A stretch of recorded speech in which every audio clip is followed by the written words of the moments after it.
Welcome back, Pokemon fans. Angel of the Night 091 here, coming at you with another Global Challenge 3 battle. Now, as you guys know, we are, I believe right now, into battle number 4, and our opponent is going to lead off here with a Chi-Yu and a Talonflame. Now, Talonflame, of course, is on the field in order to set up a Tailwind to be able to outspeed my current team, or my current leads into the battle. As you guys can see, there's Arcanine and Rotom out there. Chi-Yu is one of those Pokemon that has some crazy special attack, and with the ability to hit multiple Pokemon at a time with like heat waves and stuff, it's definitely a threat Pokemon.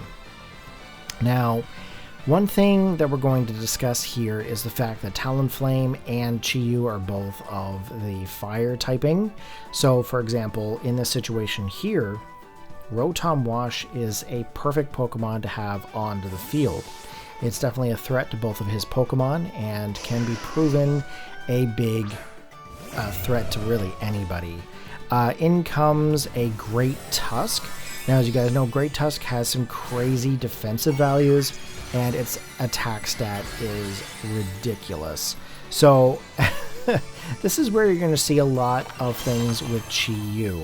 Chi-Yu in Regulation C, I see going for Tera Grass a lot, mainly because of all the Amoonguss that seem to be running around.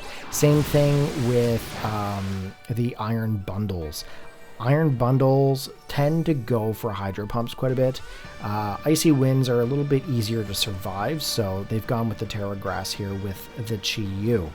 Now, with the Great Tusk, that is one of the biggest threats on this team that I have to worry about. He's going to go in for the Protect there and protect the Chi-Yu. And I'm just going to go in and try to do some damage to it. Unfortunately, the Protect, of course, does block me, so I can't really get around that situation. However, we're going right in for the Hydro Pump onto the Great Tusk, and that actually does a ton of damage. Not enough to knock him out, just kind of staying in the red zone there, but he's able to finish it off the battle turn with Rock Slide. Now, Rock Slide, of course, is capable of hitting multiple Pokemon at a time, though it does have terrible accuracy. I believe it's only 75% accurate, and Pokemon have the capability of avoiding it.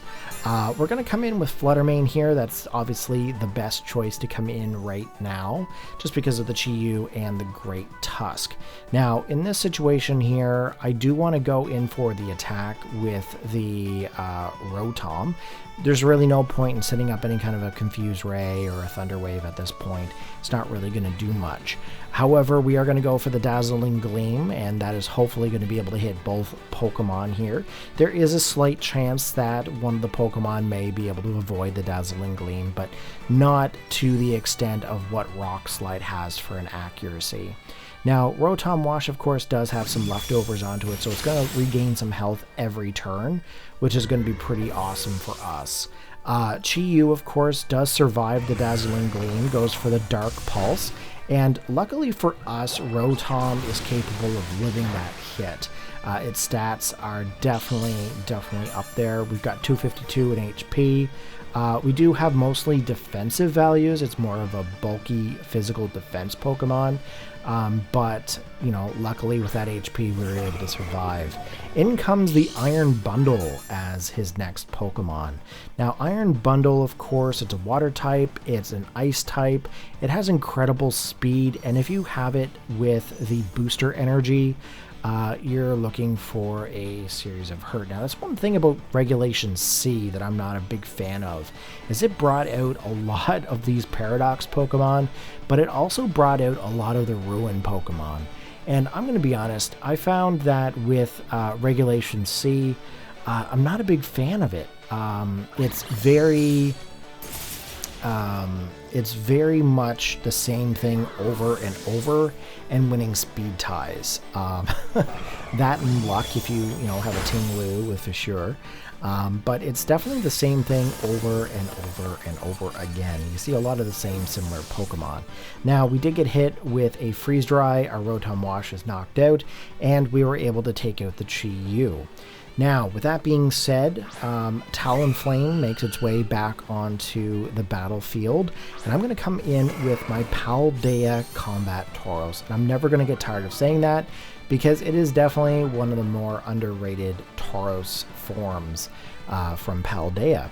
Now, I could go for the Terrestrialization here and go for the Wild Charge like I'm doing. Dazzling Gleam, of course, is definitely going to be there, of course, to hit 2 Pokemon at once.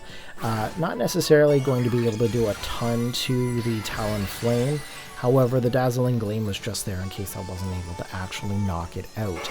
Now, we went for the Tera Ghost here because, quite frankly, I wanted to show off a little bit. I'm very proud of my Tauros moveset. Plus, as well, if I got hit by that Brave Bird as a fighting type, that's just going to one-shot me pretty much. So the ghost typing was definitely beneficial to us here. There's quite a few ghost type Pokemon on my team now that I think about it, and I'm sure everybody's kind of already seen that already, but we get the Wild Charge off. That is going to be able to hit the Talonflame, and not enough to really knock him out there, but both Pokemon are hurting. Not looking very positive for our opponent here, but I'm pretty sure they were already aware of that. They ended up going for the cancel on the battle. So if you guys enjoyed it, you guys know what to do. Post your comments, hit that like button, and I'll catch you guys in the next battle.